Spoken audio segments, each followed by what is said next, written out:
ఎండాకాలం వచ్చిందంటే నీళ్ళ కష్టాలు క్వైట్ కామన్. కానీ ఇప్పుడు ఆ నీళ్ళ కష్టాలు ఆర్టీసీకి కోట్ల రూపాయలు తెచ్చిపెడుతుంది. అఫీషియల్‌గా కాదు. అనఫీషియల్‌గా ఎవరైతే ప్రయాణికులు ప్రయాణం చేస్తున్నారో వాళ్ళ నుంచి దోచేస్తున్నారు. సో, ఆర్టీసీ నీళ్ళ దందా ఏంది అనేది నేను ఇవాళ చెప్తా. సో, ఎవరైనా జేబీఎస్ ఫర్ ఎగ్జాంపుల్ తీసుకుందాం. సో, జేబీఎస్ నుంచో, ఎంజీబీఎస్ నుంచో ఒక నిజామాబాదో, ఖమ్మమో, కరీంనగరో ఇట్లా ఒక లాంగ్ ట్రిప్ ఎళ్ళినప్పుడు మీకిచ్చే టికెట్‌తో పాటు ఒక వాటర్ బాటిల్ ఇస్తారు. ఫ్రీ ఏం గాదు. సో, గతంలో స్నాక్స్ ప్యాకెట్ గూడా ఇచ్చేది. అది కూడా ఫ్రీ ఏం కాదు. దానికి సంబంధించిన డబ్బులు టికెట్‌లోనే మీకు అవునన్నా, కాదున్నా, ఇష్టమున్నా, లేకున్నా టికెట్‌లో అవి డబ్బులు తీసుకొని ఆ వస్తువులు ఇచ్చేవాళ్ళు.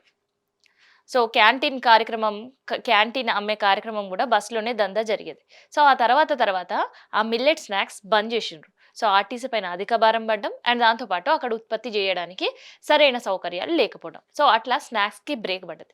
ఆ తర్వాత జీవా అనే పేరుతో ఒక వాటర్ బాటిల్స్ ఇచ్చేవాళ్ళు.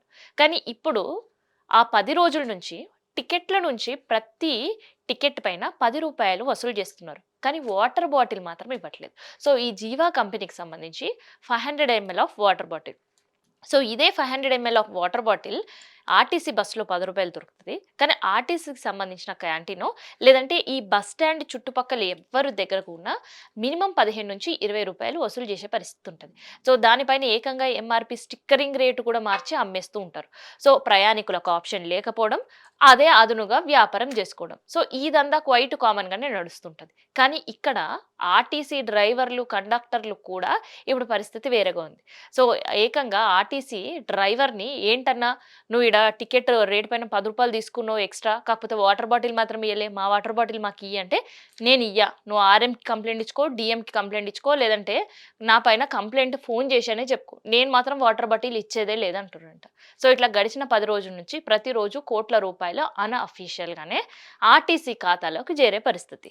సో, ఇన్ జనరల్‌గా ప్రజలు దోచుకునింటే ప్రభుత్వ సంస్థలు వాళ్ళని కాపాడే పరిస్థితి. అట్లాంటిది ఆర్టీసీయే ప్రజలను దోచుకునే పరిస్థితి ఉంటే ప్రజలు ఎవరికి చెప్పుకోవాలి? సో, ఇట్లా ఎండాకాలం వాటర్ దందా మస్తు జోరుగా సాగుతుంది.